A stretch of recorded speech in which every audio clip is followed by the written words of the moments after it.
With us now via the phone is U.S. Senate candidate from Michigan, former Representative Pete Hoekstra. He represented Michigan's 2nd District for 8 years and was ranking member of the House Intelligence Committee.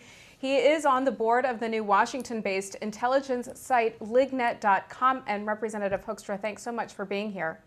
Hey, it's good to be with you. Thank you. Well, the U.S. is concerned that Moammar Gadhafi could unleash weapons of mass destruction in an attempt at a last stand. Just how dangerous is a WMD-Armed Gadhafi, and are the allies prepared to combat this threat? Well, I don't think the allies, number one, are prepared to combat this threat.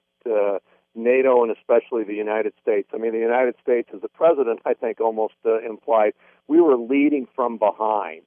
And so, you know, what that now means is as the Gadhafi regime has toppled, the mustard gas that people are convinced that he has had, and I think the current chairman of the Intel Committee has seen the stores of mustard gas or some of the poisonous gases, the surface-to-air missiles and these types of things. There's a real question as to whether those facilities that contain these materials are secure or not. And my belief would be is that they are not secure. If you watch, if you watch what's going on over in Libya, you see that it's chaos would be a kind word to describe what's going on.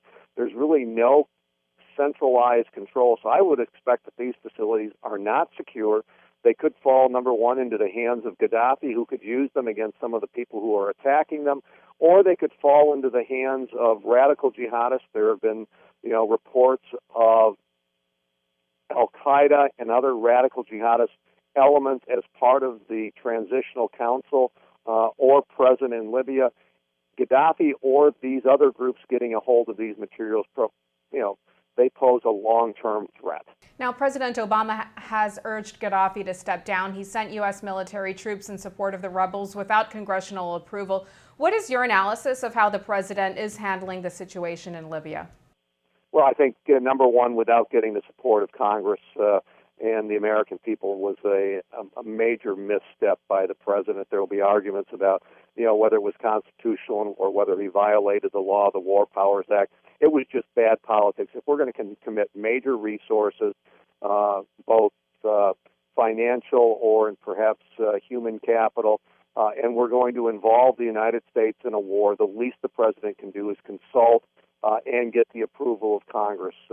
President Bush did this as he went through the process, and for President Obama to ignore those steps, I think is just poor. At best, it's poor political judgment.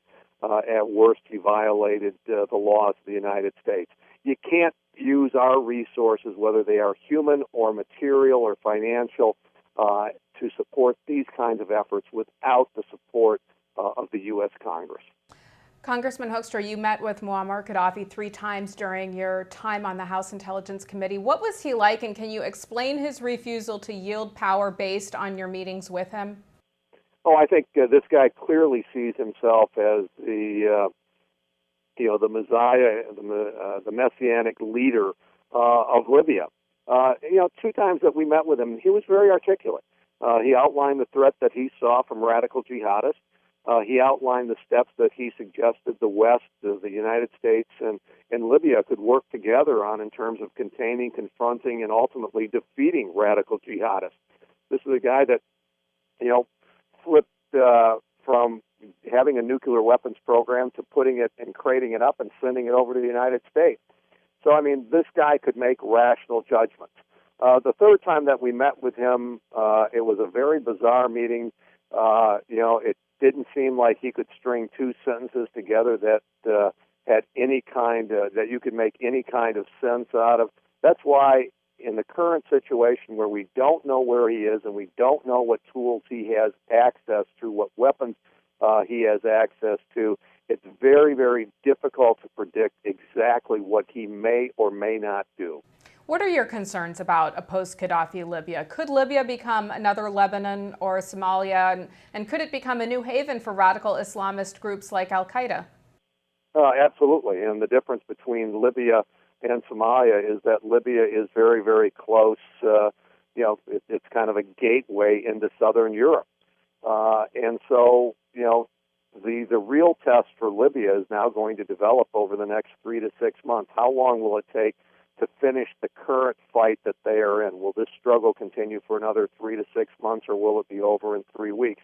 Or is it, for all intents and purposes, will it be over in the next couple of days?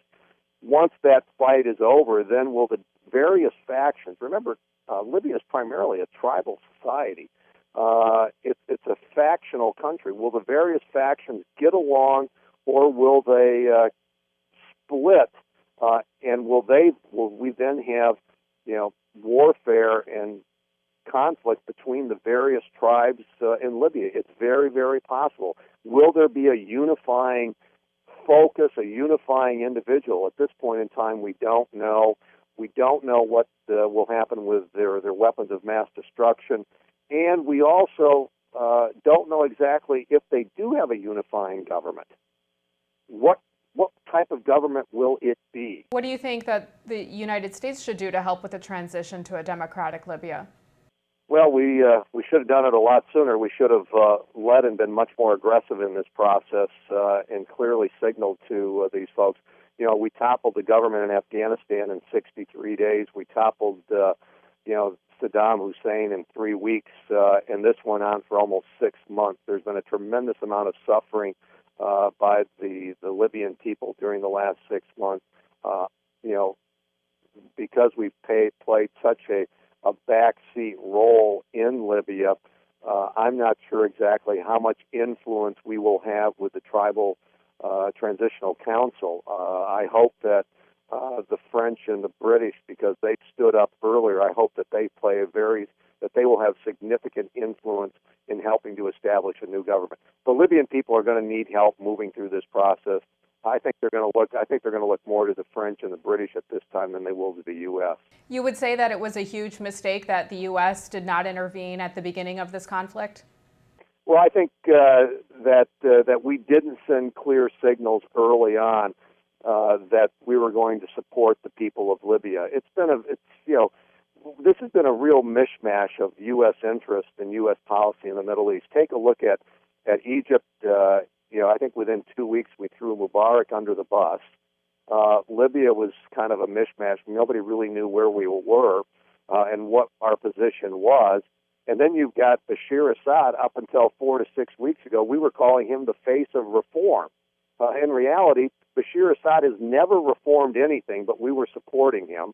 Mubarak stood by us and maintained peace with Israel for over 20 years. We threw him under the bus.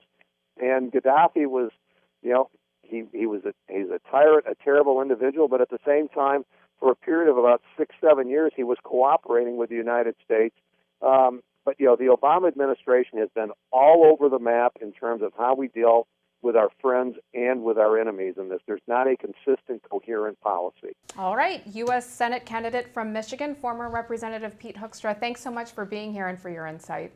Hey, good being with you. Thank you.